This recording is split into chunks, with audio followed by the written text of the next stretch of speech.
जय जय रामकृष्ण हरी. जगद्गुरू संतश्रेष्ठ तुकाराम महाराजांनी श्रीमद भगवद्गीतानुवाद समश्लोकी अभंग छंद मायबोली मराठी भाषेत रचला आहे. त्या ग्रंथाचे नाव अभंग मंत्र गीता. याच ग्रंथाचा परिचय आपण करून घेत आहोत. यातील अभंग क्रमांक 56 पासून या भागाची भाग 10 याची सुरुवात करूया.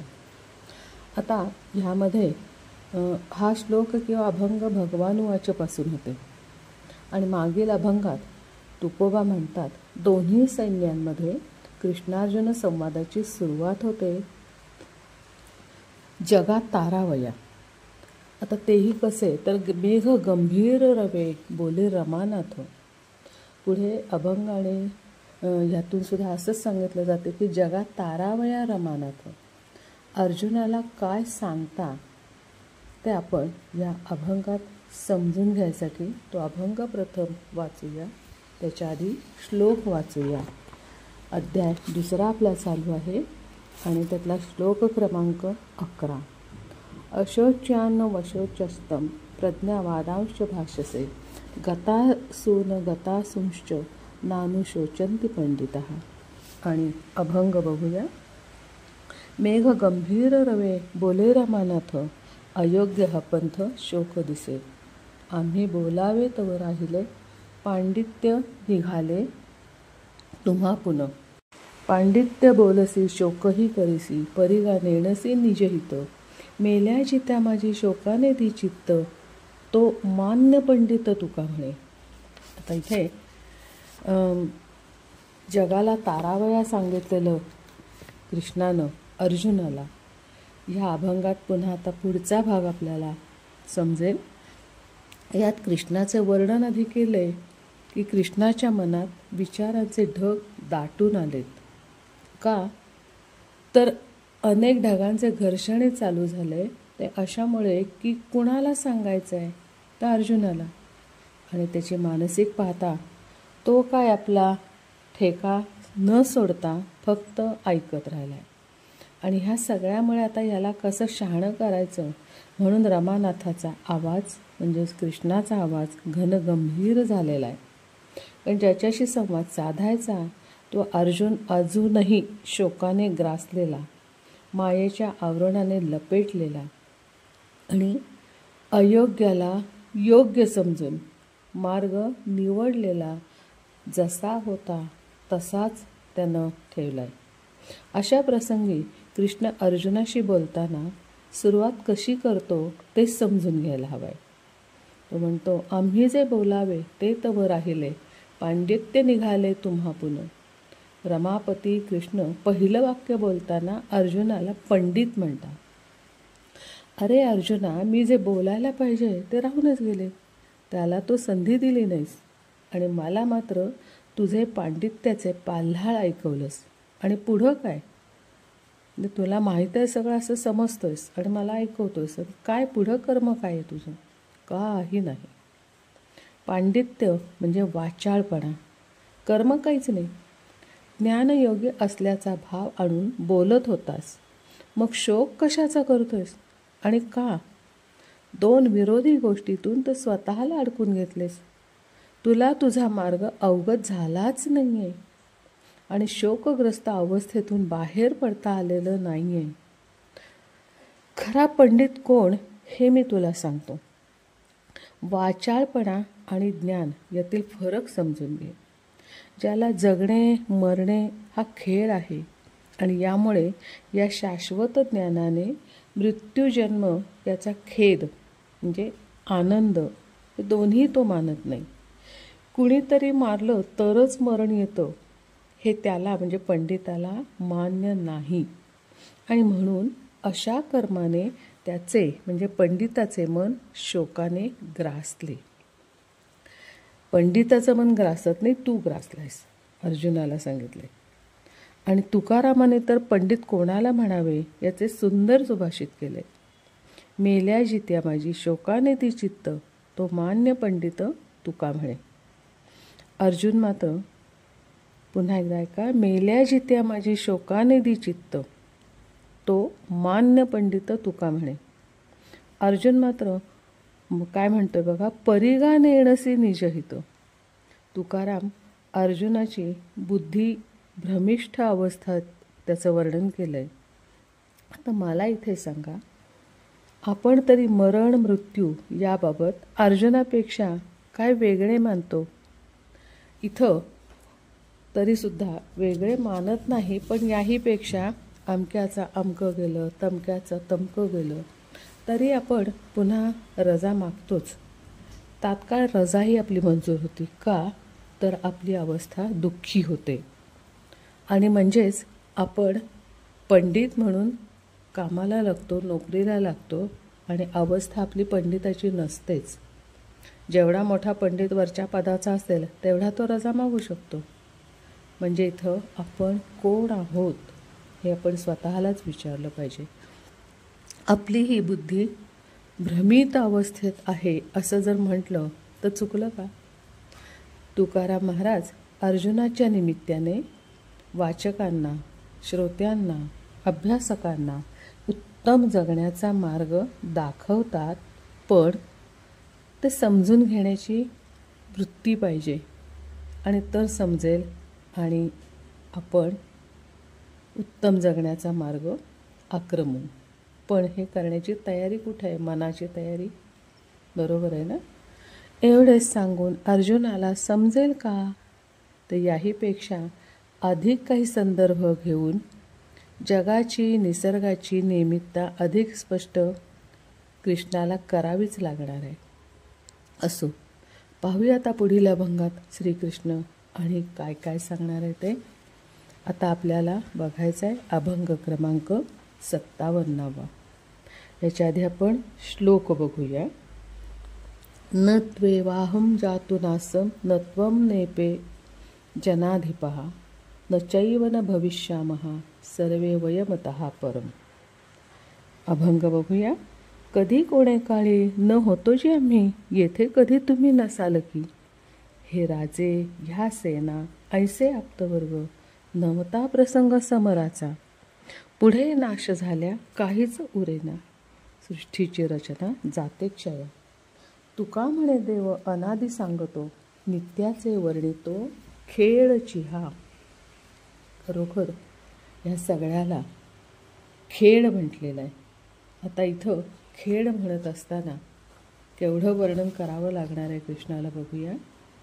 आता ह्यात अर्जुनाला संपूर्ण सृष्टी रचना स्पष्टपणे उलगडून दाखवायलाच हवं.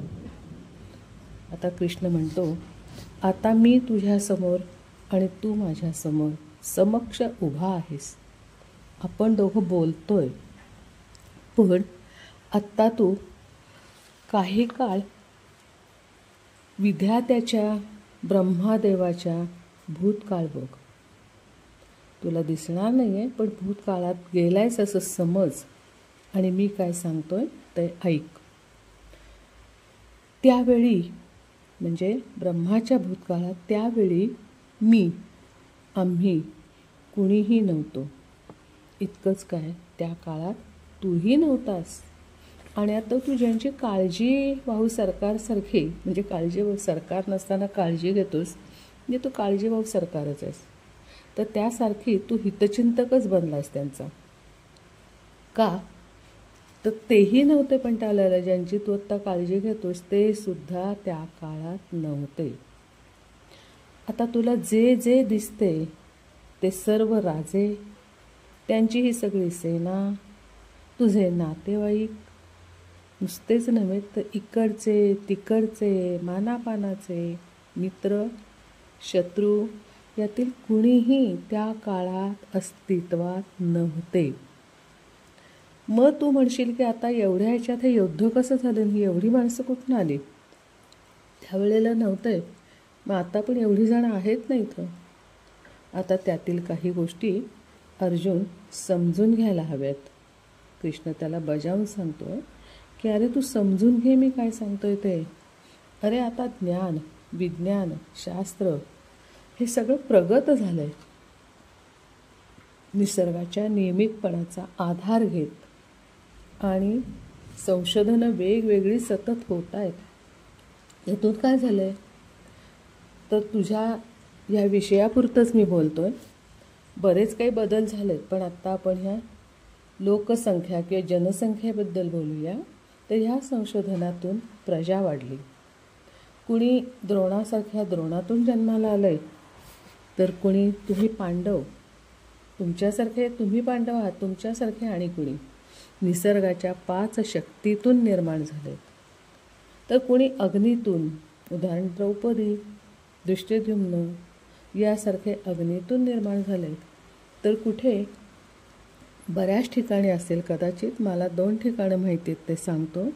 एकाच वेळी 100 अपत्यही जन्मास आलीत, आणि तीसुद्धा कुंभकातून. म्हणजे आता तुझ्या माहितीतली उदाहरणं म्हणजे गांधार देश आणि हस्तिनापूर, ही तुझ्या माहितीतली मी तुला उदाहरणं देतो.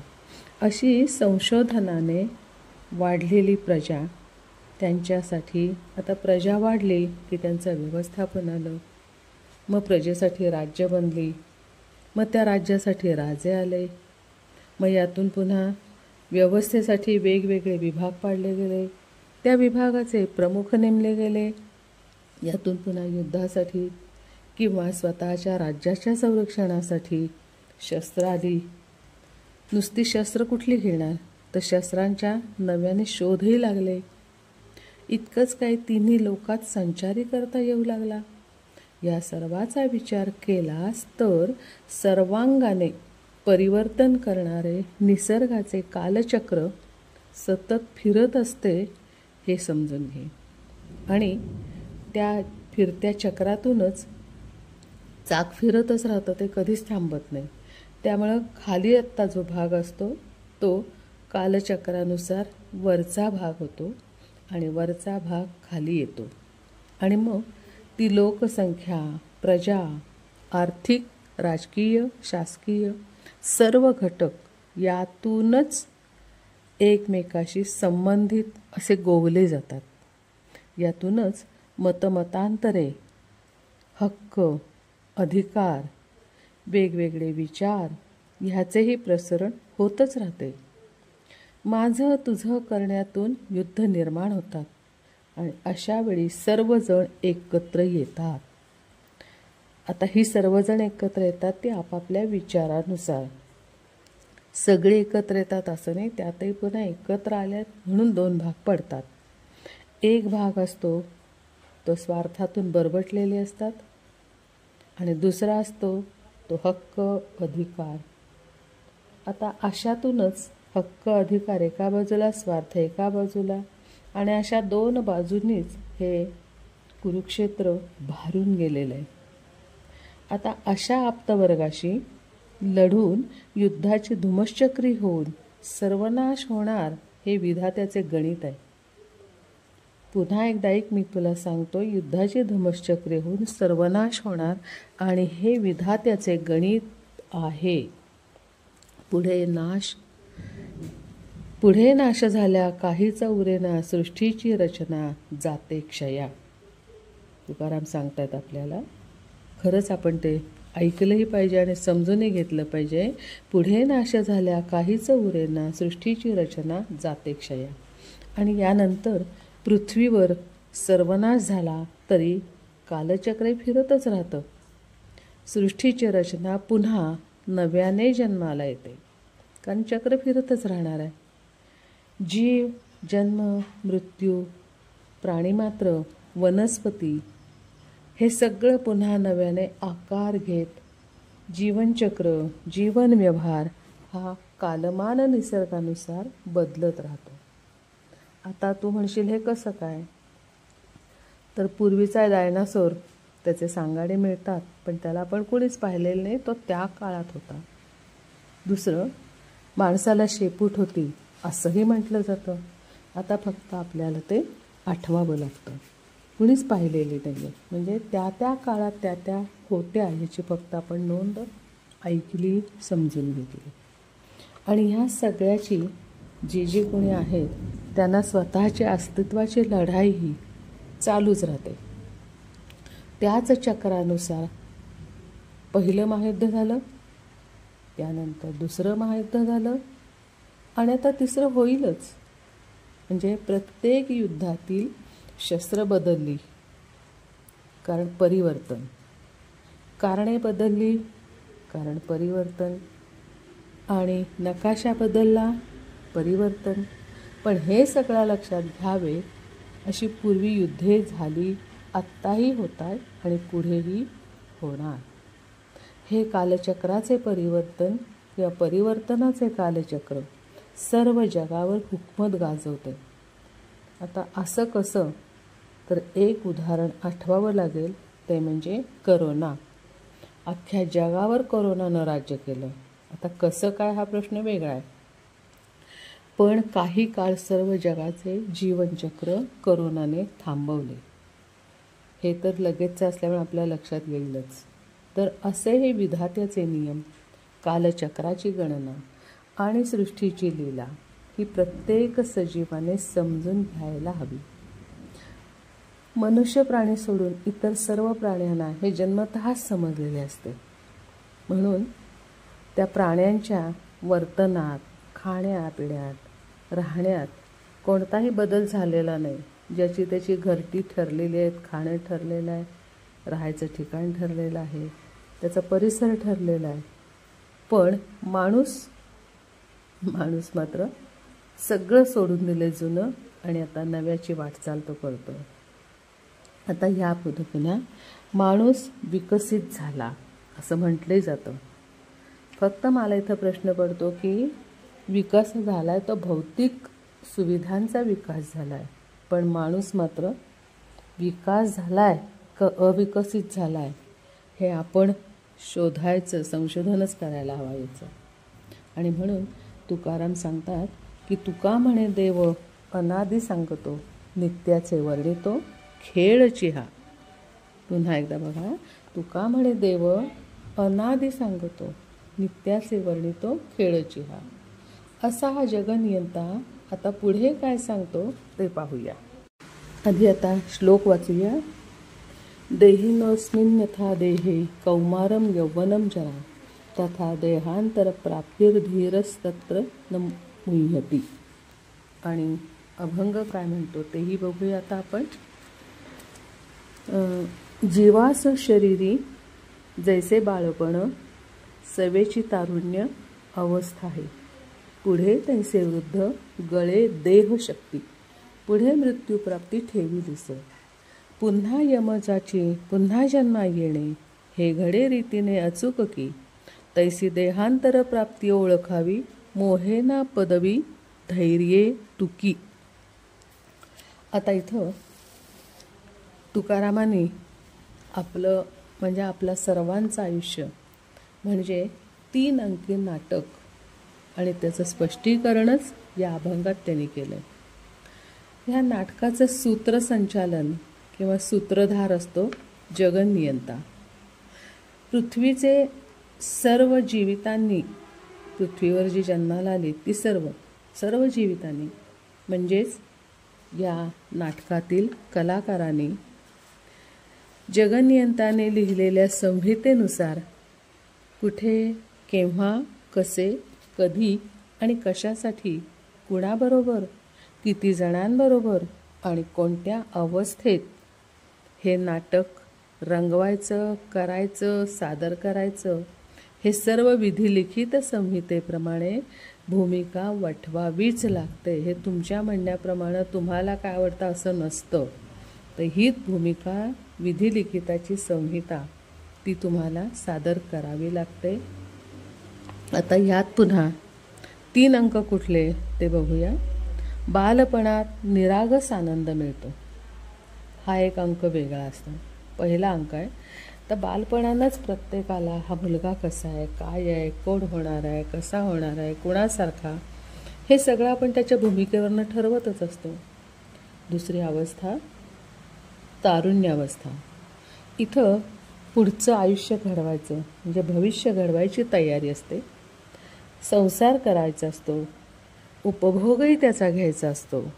आणि ह्यातच त्या तरुणावस्थेत कसा राहणार, काय करणार, कुठं जाणार, केवढं छान, केवढं वाईट, कसं काय, हे सगळं इतर जणच वर्णन करत असतात. तो जीव आनंदातच असतो, पण इतरांना मात्र त्याच्याबद्दल आपापली मतं व्यक्त करण्याची हौस असते. तिसरा अंक आहे वृद्धावस्था, म्हणजेच ज्येष्ठ नागरिकत्व. शरीराची उमेद हळूहळू कमी होत जाते आणि एक एक अवयव कामातून मुक्त होऊ लागतो, रिटायर होऊ लागतो. उदाहरणार्थ कान ऐकायला कमी यायला लागतं, डोळे लांबचं दिसत नाही, हात कामं पहिल्या स्पीडनं होत नाहीत, पाय चालायला जरा अवघड जातं, रोज पाय दुखतात, हृदय अधनंमधनं दुखतं आणि त्याच्यासाठी म्हणून पुन्हा गोळ्या घ्याव्या लागतात, बरंच काही. आणि हे सर्व कितीही औषधोपचार केले किंवा किडनी, डोळे यासारखे पर्यायी अवयवदानातून व्यवस्था केली तरी मरणाची वेळ जन्मतःच ठरलेली असते. स्थळ, काळ, वेळ याप्रमाणे मृत्यू तसाच घडतो आणि यात कोणालाही बदल करता आला नाही, येणार नाही आणि येत नाही. तुकाराम महाराज सांगतात की जीवास शरीरी जैसे बालपण सर्वची तारुण्य अवस्था आहे, पुढे जैसे वृद्ध गळे देहशक्ती पुढे मृत्यूप्राप्ती ठेविलीसे. बघा एकदा तुकाराम महाराज 3 अंकाचं वर्णन ह्यात करतायत. जीवास शरीरी जैसे बालपण सर्वची तारुण्य अवस्था आहे, पुढे जैसे वृद्ध गळे देहशक्ती पुढे मृत्यूप्राप्ती ठेविलीसे. मृत्यूनंतर देह इथेच राहतो, आत्मा परलोकवासी होतो, त्याच्याबरोबर चित्रगुप्तही असतोच. यमाच्या दरबारी पापपुण्याचा लेखाजोखा होतो. पृथ्वीवरच्या देहानुसार आधार कार्डाचे अस्तित्व पृथ्वीवरच संपून जातं आणि स्वर्गलोकी नव्याने तुमच्या आत्म्याचे आगमन त्या स्वर्गलोकी म्हणजे वरच्या लोकामध्ये होत असते. तिथं पाप पुण्याच्या लेखाजोखातून प्राप्त झालेले स्थळ मिळतो. पुन्हा इथूनही निरोप द्यायची वेळ येते, म्हणजे तुमचं जे स्थळ आहे तिथलं राहण्याचंही गणित ब्रह्मदेवाचं असतं, ते संपलं की पुन्हा इथून निरोप द्यायची वेळ येते आणि त्यावेळी आपल्याबरोबर एक शिदोरी दिली जाते. आता ही शिदोरी आपण इथून नेलेल्या पाप आणि पुण्य किती तुमचं भोगून झालं आहे आणि काही भोगण्यासाठी पुन्हा पृथ्वीवर यायचं आहे, त्याची जी शिदोरी असती ती आपल्याबरोबर म्हणजे आपल्या आत्म्याबरोबर जेव्हा आपला देह संपतो आणि आत्मा वर जातो पुन्हा खाली येतो त्यावेळेला शिदोरी आपल्याबरोबर असते. हे सर्व विधीनुसार नियमितपणे केले जाते, त्यात किंचितही चूक होत नाही. पृथ्वीवर अवतरण झाले की नव्या देहात प्रवेश होत असतो, म्हणजे जो आत्मा खाली येतो त्याला एक नवीन देह मिळतो. आता तो देह त्यानं ठरवायचा नसतो, तोही विधी लिखित असतो. त्यात आत्म्याचा वास त्या देहात होतो आणि सर्व निसर्गाच्या नियमानुसार नियुक्ती होते. आता ह्या गणितात अधिक वजा म्हणजेच प्लस मायनसची, एखाद्या टिंबाची किंवा पॉईंटची चूक कधीही झाली नाही, होत नाही आणि होणारही नाही.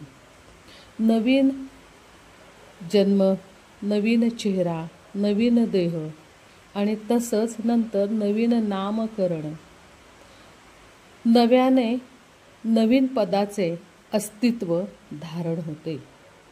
आता नवीन पदाचे म्हणजे तो एखाद्या गावचा पाटील असेल, कुलकर्णी असेल, राजा असेल, खासदार असेल, आमदार असेल इत्यादी. याचे वर्णन तुकाराम अभंगातून अचूक रीतीने करतात की पुन्हा यमजाची पुन्हा जन्मा येणे हे घडे रीतीने अचूकपणेच घडत असते. हे सगळं या रीतिरिवाजानंतर पुन्हा तुकाराम म्हणतात की तैसे देहांतर प्राप्ती ओळखावी मोहेना पदवी धैर्ये तुकी.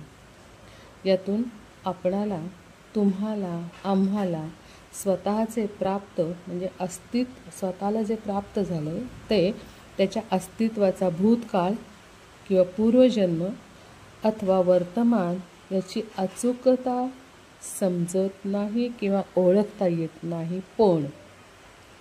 पण आपण सर्वजण या सर्व निसर्गाचे विधात्याने रचलेले आयुष्य असते त्याचं आपणच ठोकताळे बांधत असतो. आपल्या परिचितांच्या पैकीच एखाद्याचं आयुष्य म्हणजे त्याचा भूतकाळ माहीत असतो, वर्तमान काय चाललं हे माहीत असतं आणि यातूनच आपण त्याचं भविष्य काय घडणार आहे हेही ठरवतो.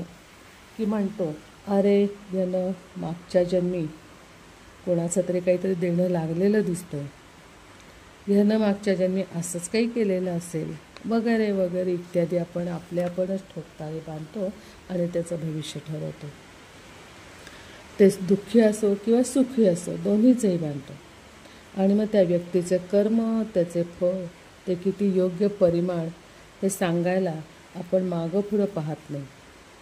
अशी परिमाणं तुम्ही ऐकली असतीलच, पण ती घटनेनंतरची असतात. आधी घटना घडती आणि मग आपण त्याचं परिमाण बांधतो असं. आता या पुढील अभंगातून आणि कोणते गणित मांडले आणि कशी उत्तरं काढायची ते पाहूया. अभंग क्रमांक 59. त्याच्या आधी श्लोक वाचूया. मात्रा स्पर्शाश्रु कौंतेय शीतोष्ण सुखदुःख रहा आगमा पायिनो नित्यास्तांस्ती तिक्षस्व भारत. आणि अभंगामध्ये वर्णन असं केले की एकेकाळी पार्था सुखदुःख दोन देती विषय पान करणात जेव्हा याच लागे नाश उत्पत्ती सोसावी भारता ऐकावी नीती माझी तुका म्हणे देवो एक गुज सांगे जेणे साधू अंगे पावे खुणा. आता ह्यात खूप काही सांगण्यासारखं, पण आता तुकारामाने खूप सांगितलं. आता आपल्याला किती समजतं हे बघूया त्यातलं. कृष्ण प्रथम पार्थाला जाणीव करून देतो. हे पार्था, तुझ्यासारखेच हे सर्व जीव पृथ्वीवर देहधारणेने आलेत आणि येताना प्रत्येकाला ज्याचे त्याचे सुखदुःखाची शिदोरी चित्रगुप्ताने दिलेली आहे. ती संपली की आयुष्य संपलं.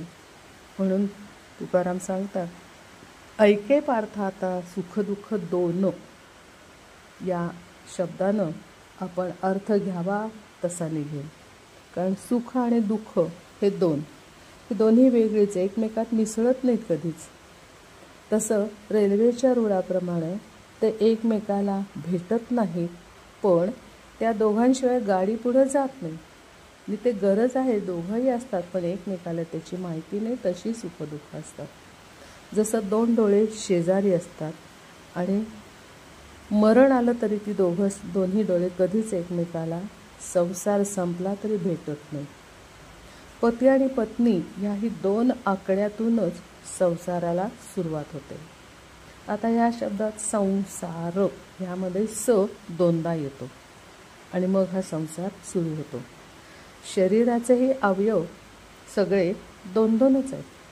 पाय दोन, हात दोन, डोळे दोन, नाकपुड्या दोन, कान दोन आणि तसेच मेंदूही दोन आहेत, एक लहान एक मोठा. मनही दोन असतात, आतलं बाहेरचं. फुफ्फुसं दोन असतात आणि पचनाचं तरी काय, एक चय एक अपचय. तसंच जन्म आणि मरण हे दोन शब्द म्हणजे जीवन. तसे सुख आणि दुःख यातून दोन अर्थ घ्यायलाच हवेत. तुकारामाने फक्त दोन एवढा एकच शब्द घातला आहे, पण हे सगळं त्यात सामावून घेतले. आता ह्याला सुद्धा या आयुष्याला दोन बाजू किंवा त्याला दोन पार्टी म्हणा हवं तर त्या बघायला हव्या. एकाचं सुख, मला जे सुख वाटतंय ते दुसऱ्याला सुख वाटत नाही, त्याला ते दुःखही असू शकतं. तर साधी गोष्ट आपण घ्या, आता पाऊस चालू आहे, पाऊस पडतो. आता या निसर्गाच्या रूपातून समजून घेऊया की आत्ता पडणारा पाऊस हा शेतकऱ्याला हवा आहे, म्हणजे त्याला ते सुख आहे. पण या भूमीवर पडलेला पाऊस त्याने बिळातून जातो, झाडं भिजतात, पक्षी प्राण्यांची घरटं भिजतात आणि मग त्यांना त्याचा त्रास होतो. मग त्यांच्या दृष्टीनं काय आहे, दुःख आहे. आणि हे दुःख म्हणजे त्यांची अडचण राहण्याची सोडवण्यासाठी आणि काहीतरी निसर्गाचा संदेश देण्यासाठी हे कीटक किंवा प्राणी घरात आले की आपल्याला त्रास वाटतो आणि आपल्या त्रासमुक्तीसाठी आपण त्यांना मारून टाकतो. असे कित्येक प्राणी, पक्षी, कीटक त्यांचं अस्तित्व संपलेलं आहे. आणि त्यामुळं अशी संख्या कमी झाली की निसर्गचक्र फिरण्यासाठी जी गती असती, ज्याला जी एनर्जी असते ती संपती, अडथळा निर्माण होतो आणि मग निसर्गचक्र कुठेतरी थांबतो आणि मग त्याचा त्रास मानवाला होतो. पण आता तुम्ही बघा, बऱ्याच वेळेला टी व्हीवर बातम्यातनं पाहिलं असेल की वाघाचे बछडे लोकवस्तीत येतात आणि भक्ष्य शोधतात. म्हणजे इथंही त्यांना काय यावं लागलं, आजपर्यंत कधीच वाघाचे बछडे अरण्याबाहेर आलेले नव्हते आणि आता मात्र येत आहेत. कारण निसर्गचक्राला मिळालेलं त्रास किंवा अडथळे, एकाचं हित हे दुसऱ्याचं अहित होतं. तसेच आता पुन्हा आणखीन एक त्याच्यावर वाक्य घातलेलं आहे. म्हणजे अहित आणि अहित, सुख आणि दुःख हे जसं आपण समजून घ्यायला पाहिजे, त्याचप्रमाणे आणखीन एक गोष्ट तुकारामाने सांगितली, देती विषयपान करण्या जेव्हा. विषयपान म्हणजेच विषय वासना, आवडीप्रमाणे अपेक्षा करणे, त्या मिळवणे आणि त्यासाठी माणूस स्वतःच्या सुखाच्या मागे धावतोय. आता ही सुख अनेक प्रकारची असतात. ऐच्छिक आहे, मानसिक आहे, शारीरिक आहे, आर्थिकही आहे, भौतिक आहे, ऐहिक आहे. अशी ही विविध प्रकारची अशाश्वत सुखाच्या मागे माणूस धावतो. शाश्वताची त्याला जाणीवच नाही आहे. तो शाश्वताची जाणीव विसरून गेला आता. आणि ह्या वासनेचे एक प्रकारे माणूस हा बळी ठरतो. का तर वासना ही अग्नीप्रमाणे असते, धगधगत असते. आता धगधगते का म्हणतो, जे हवं ते मिळालं तर शांत. पण इथं बघा तुम्ही, शांत जेव्हा धगधग असती ना, तेव्हा वासनेची धगधग ही सतत अग्नीप्रमाणे जे घ्याल, जे सुख घ्याल ते जळून जातं. त्यातला सुखी वासना जळून जाती आणि पुन्हा हवं हे कधीच थांबत नाही. म्हणजे अजून पाहिजे ही वृत्तीच कधी थांबत नाही. मग तो पैसा असेल, घर असेल, वास्तू असेल, भौतिक सुविधा असतील, कधीच त्याची लालसा थांबत नाही. ह्या वृत्ती शांतच होत नाही आणि पुन्हा स्वतःबरोबर येणाऱ्या शिदोरीत ती वासना जेवढी तुमची वाढलेली असते ती तशी बांधली पण जाते. ती तुमची शिदोरी तयार करत असते. आता जशी लोकसंख्या वाढते, वासना वाढतात, तसे या वृत्तीचे प्रसरण अधिकाधिक आपण एरिया गाठत असते किंवा अधिकाधिक भागात पसरत असते. आता इथं आत्ताच्या वार्ता काय सांगतात, तर मुलीला किंवा स्त्रीला सुरक्षितता किती आहे. बाप मुलीवर, सासरा सुनेवर, दीर भावजाईवर, भाऊ बहिणीवर, एखादा शिपाई शाळेतल्या मुलीवर, एखादं डॉक्टर नर्सवर, अशा कितीतरी गोष्टी हे अत्याचार होतच आहेत. आणि हे अत्याचार करण्यासाठी बळाचा वापर करून त्याला शरीराची भूक भागवण्याचा प्रयत्न करत असतो हीच वासना. आणि न संपणारी भूक आहे. आता न संपणारी भूक ह्या वृत्तीचे प्रसरण पाहताना एक आठवतं, ते म्हणजे तुमच्याही लक्षात आली असेल ती गोष्ट अर्थात, की आपल्या सगळ्यांना परिचयाचे म्हणजे रावणानं सीताहरण केलं आणि अवघ एका सीतेच्या हरणामुळे अवघं रामायण घडलं. आता हे रामायण आपल्याला माहिती आहे. तसंच ही रावणाची बहीण शूर्पणखा, तिचंही कला म्हणजे वासनेची कला, वासना भागवण्याची कला काय होती, तर ती अनेक राक्षसीण असल्यामुळं अनेक रूपं बदलत होती, सौंदर्य आणत होती, काहीही तिला सगळं शक्य होतं. आता हिनं आपल्या सौंदर्याचा ह्याचा कसा वापर केला, तर कशासाठी केलं तेही सांगूया, आपण बघूया. रावणाने त्या काळात दक्षिण भारतातील बऱ्याचशा भागावर ताबा मिळवून स्वतःचं अस्तित्व तिथं टिकवून ठेवलं आणि त्या भागावर आपला ताबा मिळवून हक्क आणि अधिकार मिळवला. आणि तिची व्यवस्था बघणं हे काम शूर्पणखेकडे दिले. ती त्याची बहीण होती रावणाची, आणि रावण लंकेत होता. आता तिला सुंदर पुरुषाची वासना तिला शांत होऊ देत नव्हती. तिनं आधी रामाकडे गेली, रामाला आपल्यासाठी वश करण्याचा प्रयत्न केला, ते काही जमलं नाही. नंतर ती लक्ष्मणाकडे गेली. शेवटी लक्ष्मणाचं काही तिनं ऐकलं नाही म्हणताना लक्ष्मणला तिचं नाक कापावं लागलं. आणि एवढी तिची भूक प्रचंड की त्या वृत्तीचे बीजारोपण सगळीकडे पसरलं. तिनं रावणाला जाऊन दाखवलं, इथं आली गेली त्यादी दाक्षे सगळ्या बाजूला फिरली, सगळ्यांना सांगितलं, सगळ्या राक्षसांना सांगितलं, का तर राम आणि लक्ष्मणाचा सगळ्यांना राग यावा या ह्यानं. आणि सर्वत्र तिनं फिरून ह्या वृत्तीचं बीजारोपण केलं आणि ते पसरलं सगळीकडं.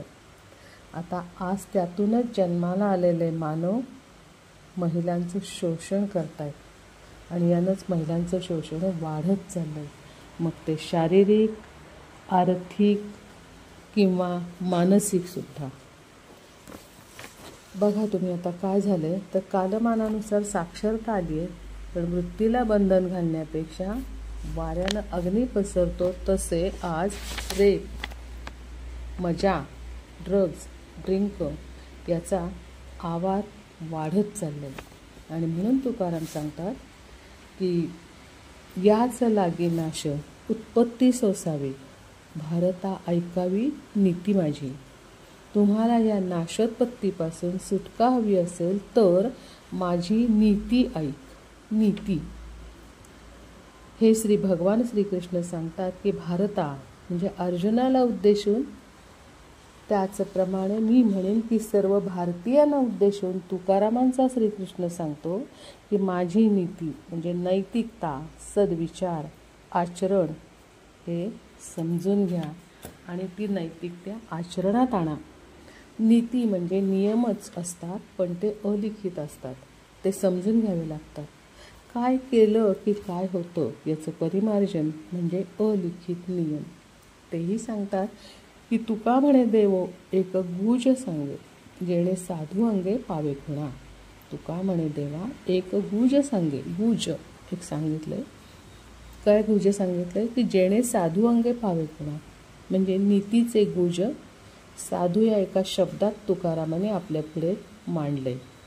केवढा हा मोठा ठेवा म्हणा किंवा मेवा म्हणा, पण न मागता आपल्याला ऐकता मिळाला आहे. आता त्याचा उपभोग घेण्याचं सामर्थ्य हवं. ते असं की साधू कोणाला म्हणावं हे आधी समजून घेतलं पाहिजे. रुद्राक्षाच्या माळा आणि भगवी वस्त्र म्हणजे बाह्यावरणाला उद्देशून इथं सांगितलेलं नाही, तर मन संयमित करा, इंद्रियावर विजय मिळवा. आणि यासाठी हे दोन्ही साधायचं असेल तर वृत्ती आपली सात्विक हवी. शमदमादी गुणांनी युक्त अशी पुण्यशील सज्जन व्यक्ती म्हणजे साधू. हे गुज, ह्या गुजाच्या गुंजनानंतर पुन्हा श्रीकृष्ण काय म्हणतो हेही आपण बघूया. फार सुंदर मेवा आपण आत्ता बघितला आहे. आता खरोखरच हा मेवा आपण कसा प्राशन करायचा बघूयाच एकदा. एक उत्सुकता आता निर्माण होती. तर त्यासाठी 60वा अभंग आपल्याला बघायचा आहे. त्याच्या आधी आपण श्लोक बघूया.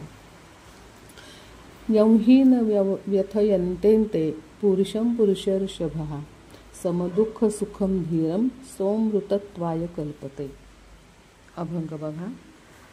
पैगान देतील व्यथा जया पुरुषा समर्था समभावना आरंभा उत्तम नगरी पुरुषर्षभा सुखी दुःखी एक भावो, तोच मोक्षपुरी रावो, आणिक सांगणे ते काही तुकावदे उरले नाही.